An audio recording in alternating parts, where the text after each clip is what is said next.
Hey, you ever feel stuck? Like something's not going the way you want it to. Maybe you had this idea of what you want to get done, and all of a sudden you took a look at your life and you go, man, I'm not going at the pace I wanted to. In fact, I haven't made any progress at all. I feel like I'm in the same place, like my feet are in cement. If you felt that way, today I'm going to talk about the top 5 ways that a process can get you unstuck, to get you into momentum again.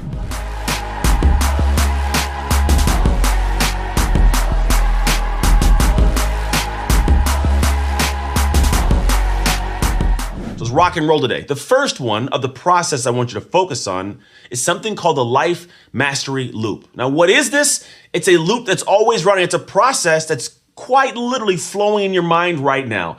It's how we are always running, and it's a way that we can master our life by paying attention to this process. The way it works is this. You identify as somebody right now, mom, dad, coach, teacher, preacher, leader, TV, whatever it may be.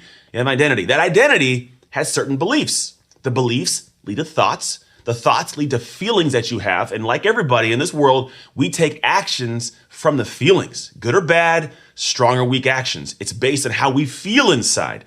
Those feelings that go to actions create outcomes. What I have, what I did, what I accomplished, what I failed at. And it creates what's called an environment, the inside environment, how you feel, and the outside environment, the life you are living in, what you see. And this is always running, because that then leads to your identification and anchoring it back down. This process, if you don't pay attention to it, it'll run rampant. It'll make you feel like you're less than because your belief sucks, your thoughts suck, your emotions are down, your actions are weak, the outcomes suck, and then all of a sudden the environment sucks. I'm a crappy person. I do horrible things. No, you just have this process running that you're not paying attention to. So the first thing you must do is pay attention to this constant process. And if you adjust something, you shift a thought, shift a belief, shift your actions, it leads you to having a different unstuck feeling and freeing something, because most of that stuckness, it's up here. That's why someone can give you one perspective for your mind and go, oh, never saw it that way. And you feel unstuck all of a sudden, right? Because you made a shift in those little spaces. It leads us to part 2. When we have these things going on in life in terms of processes and what we must do to fix them, we must trust the process. You must trust the loop. You must trust that it exists and go, oh, I see this. If I make adjustments, I trust something can be better.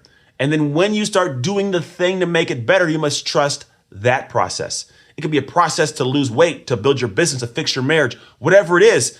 If you go into something and don't trust that process, you can kind of pretty much chalk up the result that you want. Why? Because, well, you're not giving full effort. If you don't trust something, why are you going to give full effort? You're not. So what you do is give half effort expecting a full return. And it doesn't work that way.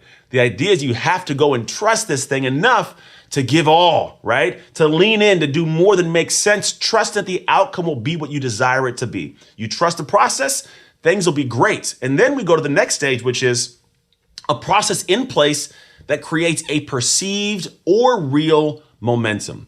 Now, what I mean by this is when we start moving towards something, if I'm not seeing myself making the progress, I do lose trust. I lose energy. If I'm trying to lose 20 pounds and all I'm looking at is the 20 pounds I didn't get met or didn't lose, then what happens is I feel like I'm not getting anywhere. I don't feel momentum. So all of a sudden I'm like, why am I doing this? You start questioning the energy, questioning the outcome. You question your purpose.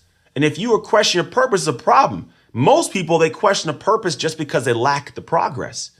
Where do you have the progress? Where can you perceive the progress? Well, if you have a process in place with step 1, step 2, step 3 milestones, then you can actually see your progress. You can see the perceived and real momentum towards your destination. And instead of making you feel like, oh, I didn't lose 20 pounds, you go, man, I lost a pound. I lost a half a pound. I lost 5. I lost 10. I lost 15. Boom, I'm on, right? You feel the momentum going in the right direction. So you must get to a place where you sit back and go, what process am I following that I can see the progress being made?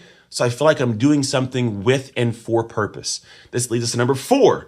You got to have a process in place that turns your failures into rocket fuel.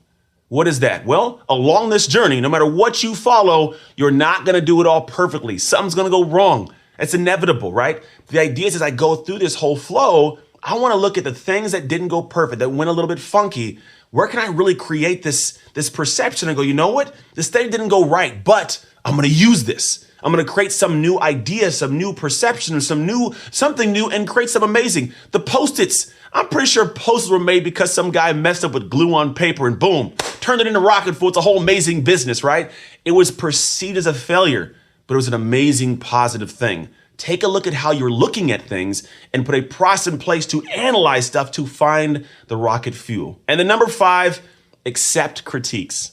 Yes, it's a big part of it. You must have a process where you sit back and go, all right, tell me what I'm not doing perfectly. When I played professional football, the most important part of the game was watching film, where a coach sits back and just chops you up, man. Like, he makes fun of how you move, what you did, how you felt. Look at you, Fetty. Like, they do weird little things that make you just like, oh, right? But you don't get mad. You don't feel like your heart's hurt. The idea is to accept a critique to improve your performance. If you can do that, if you have a process in place to accept critiques to improve your performance, well, now what happens is you perform better, you have better outcomes, you feel better, and that life mastery loop starts going in such an amazingly positive direction that you start looking at life vastly different. Those are your top 5 ways that you can take away to look at process and use it as the way to get you unstuck.